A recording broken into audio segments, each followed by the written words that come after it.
Hey guys, it's Thorin. So in my last video, I talked a little bit about community and tradition and kind of what it means to participate in community when community is this fluid thing that changes. And it got me thinking too about something that I'm working on this year, kind of as part of my New Year's. I'm super into resolutions. I don't know if you guys have noticed over the years, but I am New Year's resolutions feeds that part of me that is super competitive and regulated. I have a competitive personality. I always have, and that was really just sort of unhealthily fostered during my school days, just because I went to a super competitive prep school and then a super competitive high school and a super competitive college, and everything I did was measured and always in competition with other students. I had very directed parents with high expectations, and I understand, I understand affection and love as coming through the form of approval. So one of the things I've had to kind of deal with as I've worked on myself over the years is that it's okay to be who I am, and I don't have to be winning or at the top of things all the time. Even though that's how the fields I've worked in operate. So if you've been to grad school, you understand how this works. You have a cohort, but your cohort is made up of your competition. Okay, and they don't tell you that in the brochure, but what have you. Anyway, I've noticed that particular idea, that's not unique to somebody in a school situation. I think that things like social media, and even physical communities, even healthy physical communities, provide spaces for people with competitive personalities like myself to kind of get out of control, but then also people who struggle with things like imposter syndrome or insecurity or whatever, what's it called? What's the acronym? FOMO. Fear of missing out. That's it. People who struggle with these kinds of things, all of those issues can sort of be amplified by participating in communal spaces, being part of groups, being part of traditions, being part of communities online. And I think that it's very human and it's very normal. And I think it's something that we're all subject to in some way or another. But it is something to kind of be mindful of, and it's something that I've really worked to deal with over the last several years.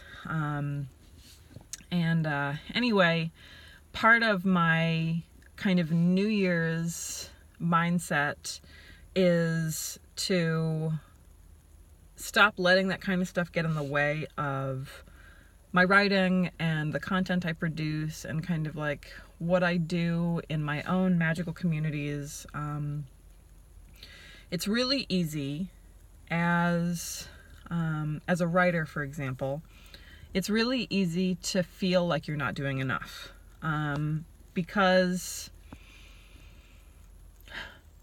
there's this thing that happens in, I know this is true in other fields too. This is true in music. It's true in publishing. But there's this feeling you're always on the verge of something. When I can remember first being contacted through Pathos and Jason asking me to write for Pathos, and that felt like this really big deal. And then making more connections, and then getting my first contract with Llewellyn, and all of these things felt like I was on the verge. I was on the verge of something. I don't know, getting to be a professional writer, maybe getting to make a living as a writer. But you never really get to that place. That's the illusion of it.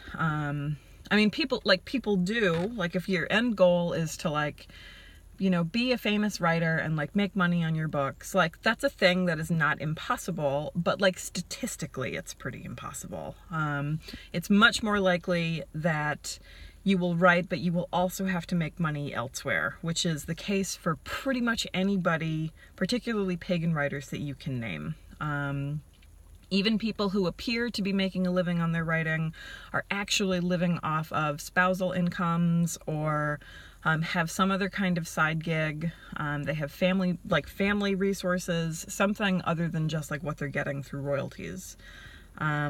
But nobody sees that, and other writers don't see that. So it's really easy to feel like, because you're constantly on the verge and you're not actually achieving the thing, whether or not it's reasonable, to feel like you're not doing enough. Like if you just work harder, if you just, if you can get more contracts, if you can, line up more kind of like freelancing gigs or whatever. And that feeling, like I said, I think it's natural, like whatever we're talking about. I'm using writing as an example, but I'm sure you guys can name things in your own life. That feeling is natural, okay? But it's also like amplified in really unhealthy ways, I think, very consciously by capitalism and by industry and kind of like just by how society runs. Like collectively we want people to feel that way, because when they feel that way, they're more likely to work and produce and earn money, etc. And that's kind of the world that we live in. But it also leads to burnout. It leads to envy, right? Which is really nasty. Fun fact, it's the only one of the 7 deadly sins that really isn't any fun. Like all of the others are fun at least, but envy is not. And I know that's something that I struggle with. I never feel like I'm doing enough. And I don't know, that it makes me feel inadequate or incompetent or lazy sometimes. And not in kind of objectively, I know these things aren't true. Intellectually, I understand that, but my lizard brain emotional self does not. And anyway, that's something that I'm working on this year. So I was just thinking about how those kinds of feelings are sometimes tied up in our involvement in communities, whether they be established religious traditions or Instagram communities or whatever, whatever the thing is, and how just I don't know how to collectively, how we collectively kind of get through that. I'm not sure that it's possible, but I think this goes back to what I was saying in my last video about how your focus really has to be on yourself. As a writer, I'm only ever in control of what I'm producing. It's my job to produce good material at the pace that keeps me healthy and happy, and to just, have my integrity there and produce things that I can be proud of later, and just call it a day and not worry about whether or not I have to work a soul-sucking day job, or whether or not somebody over there is selling more books or doing better or whatever.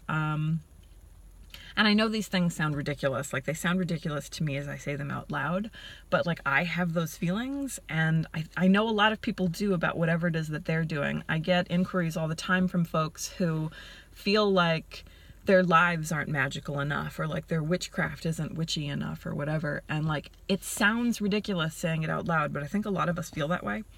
And a lot of us are in environments that are sort of deliberately cultivating those feelings, particularly to sell us something. And I think just being aware of that is really helpful.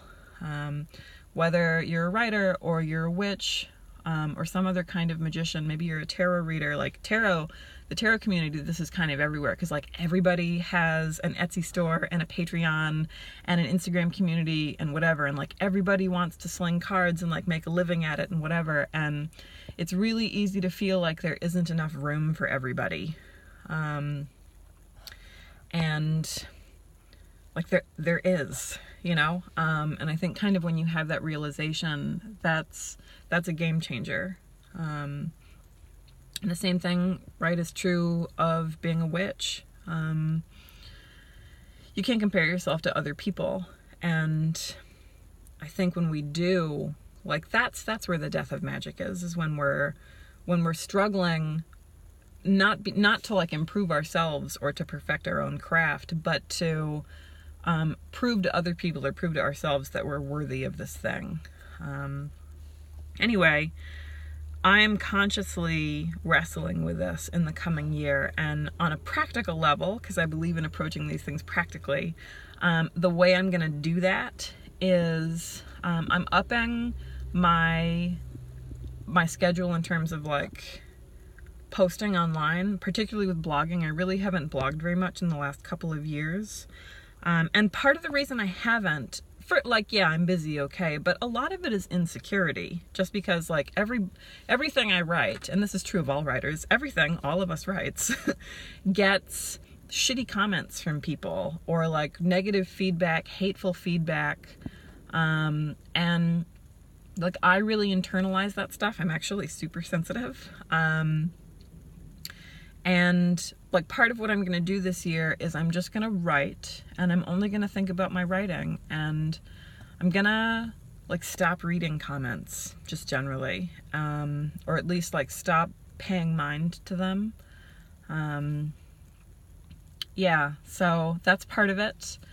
I'm also going to try to stop, you know, insofar as this is ever possible, like I'm going to try to stop like comparing myself to other people, whether it's in terms of, you know, how many contracts they have for various books with various publishers, or like how many gigs they have as speakers, or how many followers they have, or like whatever, like how, I mean, like this, again, like I'm a writer, so I'm talking about it from that perspective. But if you're a witch, like maybe the things are like, you know, well, their coven is healthier than mine or bigger than mine, or like they have more things, more resources. I mean, there's all kinds of ways to be envious of other people, and I think we find them whether we mean to or not.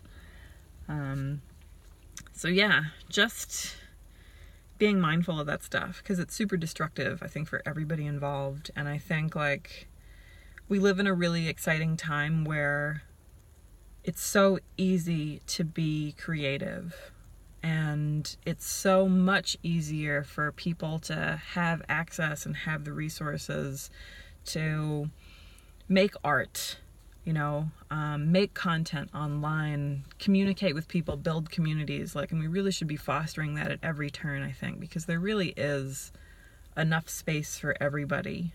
And you also don't know, like, there's no way of knowing what kind of impact the things that you create will have. I mean, just because something isn't translating into money or followers doesn't mean that it's not valuable. So anyway, I'm gonna go into work, but I wanted to chat with you guys about that a little bit. I hope your New Year's are off to a great start. I'm gonna go see Little Women after work. I'm really pumped about that. Florence Pugh is amazing. Actually, they're all amazing, but what have you. Anyway, I hope you guys have a good day, and I'll see you next time.